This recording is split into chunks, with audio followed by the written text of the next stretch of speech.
नमस्कार मित्रों, मैं हूं सुरेश चंद्रा। आज एक फिर नए वीडियो के साथ गुप्त साम्राज्य का एक पार्ट हम पढ़ चुके थे। ये पार्ट 2 है, गुप्त साम्राज्य। और आज का टॉपिक है कुमारगुप्त महेंद्रादित्य 414 ईस्वी से 455 ईस्वी। चंद्रगुप्त द्वितीय के बाद उसका पुत्र कुमारगुप्त शासक बना।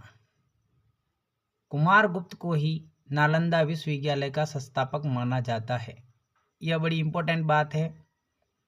कुमारगुप्त का महत्वपूर्ण काम जो माना गया है, नालंदा विश्वविद्यालय के संस्थापक के रूप में इसको जाना जाता है।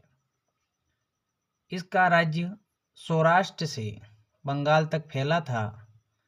अपने राज्य के अंतिम दिनों में उसे पुष्यमित्र के विद्रोह का सामना करना पड़ा था।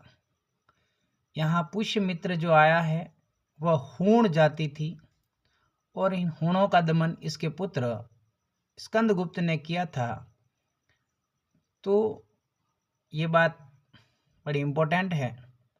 पुष्यमित्र जो जाति से हूण थे, उनका विद्रोह का सामना करना पड़ता। इसके बारे में और भी बातें हैं जानने लायक।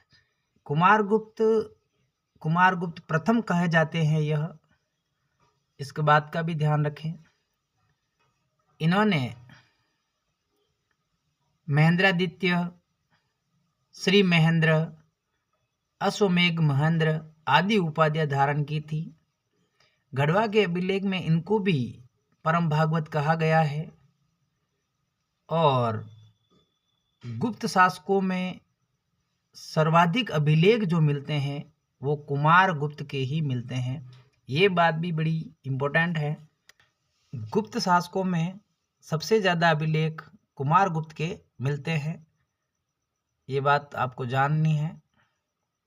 कुमारगुप्त के द्वारा भी अधिकांश तरह के सिक्के चलाए गए थे, जिसमें प्रमुख प्रकार का है हाथी सवार प्रकार का जो सिक्का है, प्रमुख है, जो नवीनता लिए हुए था। मध्य भारत में रजत के सिक्कों का प्रचलन भी इसी के काल में हुआ था और इसने मुद्राओं पर गरुड़ के स्थान पर मयूर की आकृति उत्कीर्ण की थी। तो आप ध्यान रखें इस बात का भी कि पहले गरुड़ का सिक्कों पर अंकन था, लेकिन कुमारगुप्त महेंद्रादित्य ने उसके स्थान पर मयूर का अंकन करवाया, मोर का, मयूर की आकृति का अंकन करवाया। और ये बात हम पढ़ चुके हैं। पुष्यमित्र के विद्रोह का सामना करना पड़ा और इससे निपटने के लिए इसने अपने पुत्र स्कंदगुप्त को भेजा और पुष्यमित्र को पराजय का सामना करना पड़ा। इस नालंदा विश्वविद्यालय को ऑक्सफोर्ड ऑफ महायान बौद्ध कहा जाता है। ये भी आप ध्यान रखें, ऑक्सफोर्ड ऑफ महायान बौद्ध इसका नाम था उस समय। और समुद्रगुप्त के बाद कुमारगुप्त महेंद्रादित्य ने भी अश्वमेघ यज्ञ किया था। ये भी आप ध्यान रखें। तो ये कुछ और तथ्य थे जो हमें कुमारगुप्त महेंद्रादित्य इसके बारे में ध्यान रखने हैं। अब हम पढ़ रहे हैं स्कंदगुप्त। स्कंदगुप्त 455 से 467 ईस्वी। स्कंदगुप्त ज्येष्ठ पुत्र न होते हुए भी राज्य का उत्तराधिकारी बना।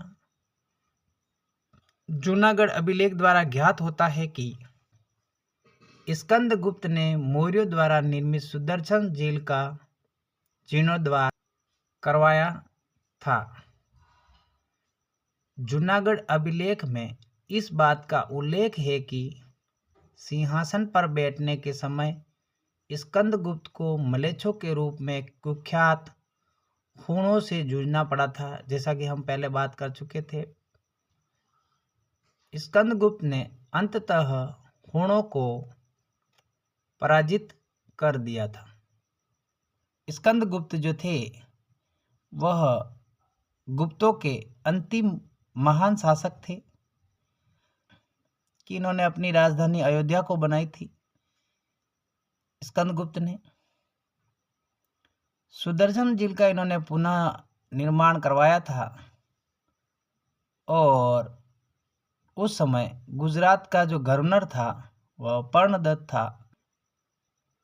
स्कंदगुप्त ने सुदर्शन झील का पुनर्निर्माण कराया था। प्रश्न आता है इस बात पर, तो ये भी आप ध्यान रखें।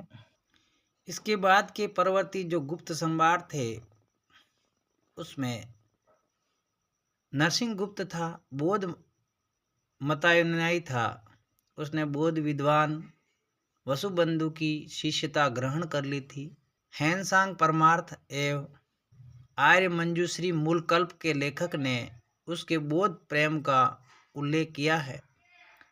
नालंदा मुद्रा लेख में नरसिंहगुप्त को परम भागवत कहा है। इसी तरह से गुप्त शासक भानुगुप्त का एरन से एक प्रस्तर स्तंभ लेख प्राप्त हुआ है और यह 510 ईस्वी का है। उसमें उसे संसार में सर्वश्रेष्ठ वीर एवं महान राजा कहा गया है। यह लेख उसके मित्र गोपराज का उल्लेख करता है। वह हूणों के विरुद्ध भानुगुप्त की ओर से लड़ता हुआ मारा गया था। उसकी पत्नी अग्नि में जल मरी। भारत में सती होने का पहला प्रमाण मिलता है, तो ये भी ध्यान रखें आप, भानुगुप्त के एरन अभिलेख से मिलता है यह। इस युद्ध को स्वतंत्रता संग्राम वॉर ऑफ लिबरेशन की संज्ञा दी गई थी। तो ये भी आपको ध्यान रखना है कि वॉर ऑफ लिबरेशन जो युद्ध होता है भानुगुप्त का हूणों के विरुद्ध युद्ध को वॉर ऑफ लिबरेशन की संज्ञा दी गई थी। गुप्तों के पतन के साथ साथ नए नए वंशों का उदय हुआ। इसमें वल्लभी के मैत्रेयी, कन्नौज के मोखरी तथा थानेश्वर के वर्धन वंश आदि प्रमुख थे। मगध में परवर्ती गुप्तों की एक शाखा शासन करने लगी। गुप्त साम्राज्य के पतन के बाद गुप्त प्रांतों में सर्वप्रथम जूनागढ़ प्रांत ही स्वतंत्र हुआ। सौराष्ट्र प्रांत बोलते हैं जूनागढ़ को। तो ये बात भी और ध्यान रखने वाली है। आगे की वीडियो में हम गुप्तकालीन प्रशासन और गुप्तकालीन कला एवं संस्कृति का अध्ययन करेंगे। तो मिलते हैं अगले वीडियो में। तब तक के लिए जय हिंद, जय भारत।